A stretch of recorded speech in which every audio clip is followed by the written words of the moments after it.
Hello everyone, तो कैसे आप सब। स्वागत करता हूं आप सबका आपके अपने ही चैनल स्टडी बडी में। तो आज के इस वीडियो में हम बात करने वाले हैं Jamia Millia Islamia BEd entrance preparation के बारे में बात करने वाले हैं।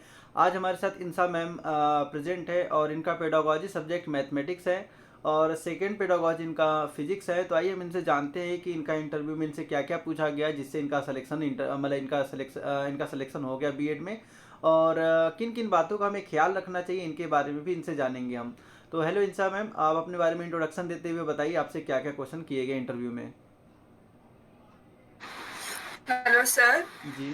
जैसे आपने वैसे तो मेरा सारा इंट्रोडक्शन दे ही दिया है। मैं फिलहाल बीएड सेकेंड ईयर में हूँ। मेरी फर्स्ट पेडागोजी मैथ्स है, सेकेंड मेरी फिजिक्स है। जी। तो आप मुझे वहाँ से बताइए, क्योंकि सबसे पहले जब कोई जाता है इंटरव्यू देने तो उसको एक वेटिंग रूम में रखा जाता है।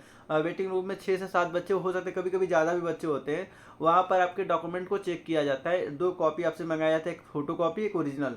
तो फ़ोटो कॉपी आपसे वही सबमिट कर दिया जाता है। तो फिर उसके बाद आपका नाम ऊपर से अनाउंस होता है, फिर आपको अंदर जाने के लिए परमिशन मिलता है। तो आप जब गई तो क्या उनसे परमिशन लेके गई या फिर डायरेक्ट आप एंट्री ले ली वहाँ पर रूम में जहाँ पर इंटरव्यू हो रहा था।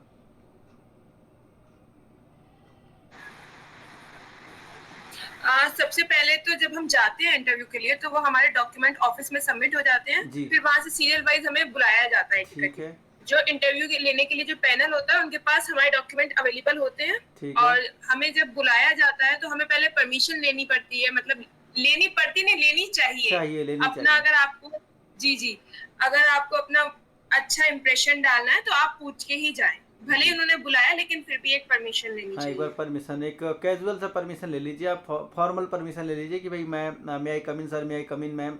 जो भी आपको दिखाए सामने फ्रंट पे दिखे बस उनका नाम लेके, अगर मैम दिखे तो मे आई कम इन मैम, सर दिखे तो मे आई कम इन सर बोल दीजिए।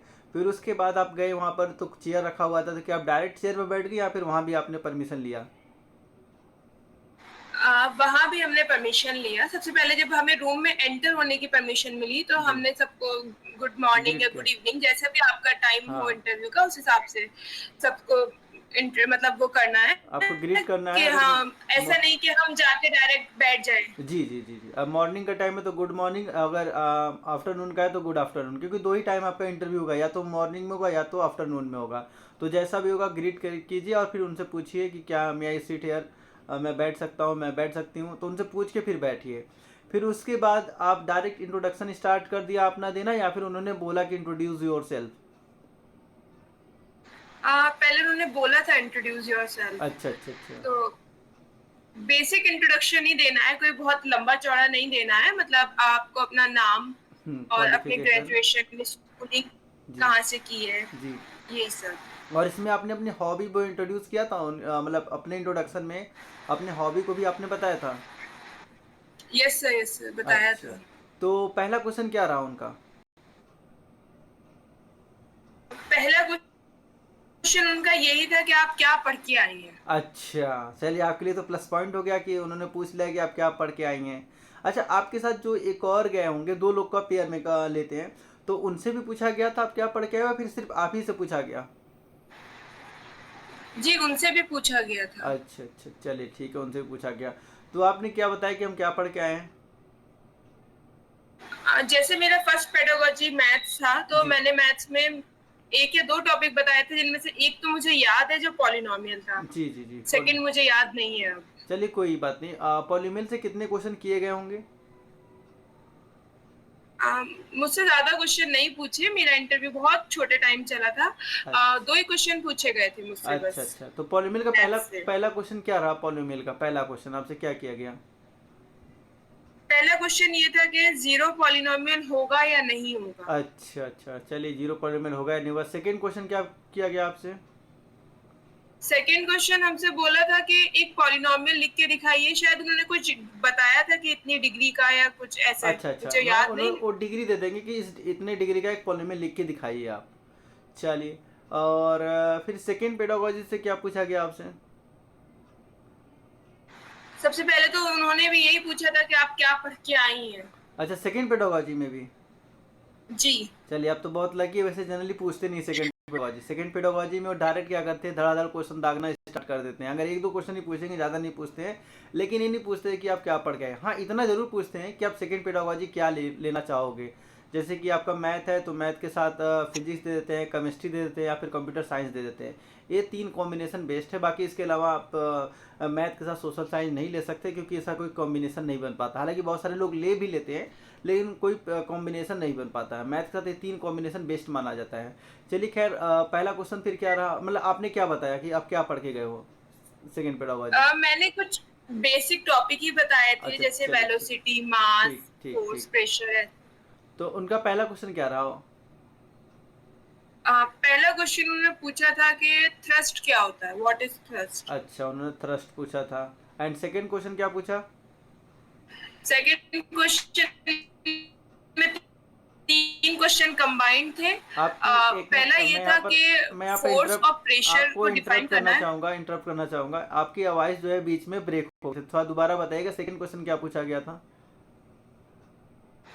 सेकंड क्वेश्चन कंबाइंड क्वेश्चन था, उसमें 3 अच्छा क्वेश्चन इंक्लूड थे। अच्छा अच्छा। पहला उसमें ये था कि फोर्स और प्रेशर को डिफाइन कीजिए। अच्छा सेकंड, दोनों में क्या डिफरेंस होता है, फोर्स और प्रेशर में क्या डिफरेंस है। ओके।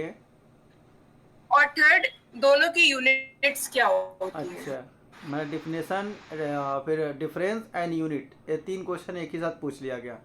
उसके बाद भी कोई क्वेश्चन पूछा गया? नहीं, उसके बाद नहीं पूछा गया अच्छा, मुझसे कोई क्वेश्चन। एक और क्वेश्चन हम आपसे करना चाहेंगे।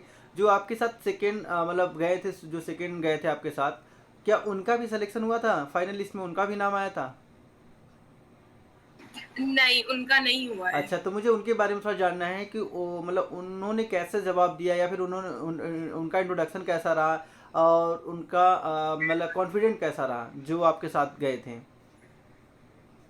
1 साल हो चुका वैसे, अब मुझे इतना ज्यादा याद नहीं, लेकिन वो जो जो मेरे साथ गई थी हाँ। वो कुछ ज्यादा ही ओवर कॉन्फिडेंट थी। अच्छा। आंसर वो दे रही थी, लेकिन उन्होंने कुछ गलतियां कर दी जिससे टीचर्स को लगा होगा, उन्हें पैनल में जो भी बैठे थे, कि ये नहीं है एलिजिबल। अच्छा अच्छा अच्छा। नहीं, शायद एक बार और मेरी आपसे राब्ता हुआ था, आपने बताया था कि 6 to 10 तक वो पूरा पढ़ के गई है मैथ, कुछ ऐसा आपने बताया था कि उन्होंने जवाब दिया था कि उनसे पूछा गया कि आप जी जी क्या जी पढ़ के आए हो, तो उन्होंने बोला है कि 6 to 10 तक पढ़ के गए हैं। कुछ ऐसा ही उनका रिस्पॉन्स रहा। जी जी। हाँ। उनसे जब पूछा गया कि आप क्या पढ़ के आए हो, तो उन्होंने बोला मैं क्लास 6 to 10 सारी एनसीईआरटी पढ़ के आई हूँ। अच्छा, तो देखिए आपको ऐसे जवाब नहीं देना है वहाँ पर, मतलब ऐसे मतलब इतना कॉन्फिडेंस नहीं होना है कि 6 to 10 तक कुछ भी पूछ लो। एक बहुत ही अपने आप में ब्रॉड सिलेबस, मतलब एक टॉपिक हो गया तो कुछ भी पूछ लेंगे, तो अगर पूछना स्टार्ट कर देंगे तो 2-3 दिन लग जाएगा। लेकिन आपको कुछ पर्टिकुलर 1-2 टॉपिक ही बताना है, ऐसा नहीं कि पूरा बुक पढ़ के आए कुछ भी पूछ लो, कहीं से पूछ लो। ये तो अपने आप में एक तरीके से अहंकार वाली बात होगी कि मैं एक पूरा बुक पढ़ गया, कुछ भी पूछ लो आप, हम बता देंगे। तो आपको ऐसा नहीं करना है, आपको 1-2 टॉपिक बताना है। और हमेशा याद ध्यान दीजिएगा, आपको जवाब तो बहुत सलीके वे में देना है, लेकिन आपको हमेशा ये दिखाना है कि भाई जो टीचर वहाँ बैठे वो बहुत ज़्यादा नॉलेजेबल है, हम उनके आगे कुछ नहीं है। हम उनके आगे कुछ नहीं, हमें जितना आ रहा है हम उतना बता रहे हैं, और हम सीखने आए यहाँ पर, हम सीखने की कोशिश कर रहे हैं कि कैसे जवाब दिया जाता है। क्योंकि वहाँ पर वो वही चेक करना चाहते हैं आपके कि अगर आपको जवाब आ रहा है तो आप कैसे दे रहे हो, अगर आपको नहीं आ रहा है तो उसे कैसे रिप्रेजेंट कर रहे हो। अगर नहीं आ रहा तो सीधे सॉरी बोल दीजिए कि सॉरी मैम, सॉरी सर। अगर मैम पूछे तो मैम, सर पूछे तो सर, कि हमें नहीं आता, सॉरी बोल के कि हमें नहीं आता, या फिर हमने टॉपिक पढ़ा है और मैं यहाँ पर एग्जाम में मतलब इंटरव्यू में आकर कन्फ्यूज हो गई हूँ, या फिर हो गया हूँ, और या फिर मैं भूल गया हूँ, कुछ भी आप बोल सकते हैं डायरेक्ट। अब उन्हें मत गोल गोल घुमाना मत स्टार्ट कर दीजिएगा कि आपको जवाब नहीं भी आ रहा है फिर भी आप सोच रहे हैं कि हम थोड़ा सा अच्छे बनने के चक्कर में हम गोल गोल सवाल को घुमाएं। और ऐसे अगर आप करेंगे, गोल गोल घुमाएंगे, तो आपको भी वो नंबर गोल गोल नंबर देके हटा देंगे, जिससे आपका सिलेक्शन नहीं होगा। तो आपको आए चाहे नहीं आए, आ रहा है तो जवाब दीजिए, नहीं आ रहा तो सॉरी बोल दीजिए। बस वो यही चेक करना चाहते हैं। और अगर आपको कोई गाइडेंस देना हो अपने जूनियर को तो क्या देंगे आप? बस यही कहना चाहूंगी कि जो भी वहाँ टीचर्स बैठते हैं उन्हें एनसीईआरटी की बहुत अच्छी नॉलेज है, वो पब्लिकेशन में भी इंक्लूड होते हैं वो सब। तो इस चीज का खास ख्याल रखें। जैसे मेरे साथ वाली जो गई थी, उससे उन्होंने रैंडम क्वेश्चन, ये सबसे पहला क्वेश्चन उससे ये पूछा गया कि कोई क्लास का नाम लिया, इस क्लास के चैप्टर्स का नाम बताइए। अच्छा, हाँ, उन्होंने बताया था ना कि 6 to 10 तक पूरे मैथ पढ़ के गई हैं, तो उनसे जी बस जी जी। पूछ लिया गया कि अच्छा ठीक है, था 7th क्लास के 7 चैप्टर का नाम बताओ क्या है। तो जाहिर सी बात है, आप कंफ्यूज हो ही जाओगे 7th क्लास का 7 चैप्टर कौन सा है या फिर 8 क्लास का 3rd चैप्टर कौन सा है। इसके लिए बहुत डीप में अगर आप पढ़े रहेंगे तभी बता सकते हैं, क्योंकि वैसे तो बता ही नहीं सकते आप, इसलिए एक दो टॉपिक को बताना ज़्यादा बेहतर होता है। और क्या आप इन्हें मतलब अवेयर करना चाहेंगे, किन बातों से अवेयर करना चाहेंगे, इन बातों का थोड़ा ध्यान देना चाहिए इंटरव्यू में? कॉन्फिडेंटली जाएं, लेकिन ओवर कॉन्फिडेंट ना हो। जी जी, ये ओवर कॉन्फिडेंट नहीं होना है। और दूसरा कि जब आप रूम में एंटर करें जहां आपका इंटरव्यू हो रहा जी हो, तो वहां पैनल को देख के डरे ना, क्योंकि वहां 5 to 6 टीचर्स होते ही होते हैं। जी जी, वो इसलिए भी होता है ना कि एक दो तो आपके पेडागॉजिक होंगे, बाकी और किसी पेडागॉजिक होते हैं, और उनमें से एक टीचर होगा सिर्फ आपको ऑब्जर्व करने के लिए, आपकी बॉडी लैंग्वेज को देखने के लिए, आप मतलब आपका ड्रेसिंग सेंस देखने के लिए होते हैं वो लोग। चलिए, और क्या किन बातों का आप मतलब किन बातों से अवेयर करना चाहेंगे अपने जूनियर को? जैसे मेरा मैथ सब्जेक्ट था, तो मुझे ये लग रहा था कि जैसे टीचर्स कुछ ऐसा क्वेश्चन पूछे जिसमें हमें लिखने की जरूरत पड़े, तो वहाँ पेपर पेन अवेलेबल रहता है। अगर आपको कुछ लिखना है तो आप उसे यूज कर सकते अच्छा। हो। और टीचर्स भी बहुत फ्रेंडली है, डरने की जरूरत नहीं है। जी जी जी जी जी। चलिए फिर देखिए, आप लोगों ने जैसा कि सुना इंटरव्यू में कैसे कैसे क्वेश्चन पूछे जाते हैं। आपको ओवर कॉन्फिडेंस नहीं होना है, आपको कॉन्फिडेंस होकर जवाब देना है। जवाब जवाब अगर आ रहा है तो वो जवाब दीजिए, नहीं आ रहा तो सॉरी बोल के आप बच सकते हैं। तो इन सब बातों का आपको ख्याल रखना है। ड्रेसिंग सेंस अच्छी करके जानी है, बॉडी लैंग्वेज अच्छे से करके जानी है, परमिशन लेके जाना है, अंदर परमिशन लेके ही बैठना है। और आते वक्त भी आप पूछ लीजिए कि क्या हो गया, मैं जा सकता हूँ, जा सकती हूँ, पूछ के तभी। हालांकि एक बार वो बोलेंगे ठीक है हो गया, तो एक बार उनसे फिर भी इजाज़त लीजिए कि सर मैं जा सकता हूँ, तो एक अच्छा मैनर माना जाएगा। इन इन सब चीज़ों से, छोटी छोटी चीज़ों से ही आपको नंबर अच्छे मिल जाते हैं। तो ऐसे अगर इन्फॉर्मेटिव वीडियो चाहिए और आप भी अपना इंटरव्यू हमें शेयर करना चाहते हैं, तो डिस्क्रिप्शन बॉक्स में लिंक गिवन है टेलीग्राम चैनल का, ग्रुप का, वहाँ पर आप डायरेक्ट ज्वाइन होकर डायरेक्ट हमसे आप कोई भी क्वेश्चन पूछ सकते हैं, या फिर अगर आप कोई बात हम तक पहुँचाना चाहते हैं तो पहुँचा सकते हैं। मिलते हैं नेक्स्ट वीडियो में, तब तक आप लोग बहुत ख्याल रखिए। Thanks for watching.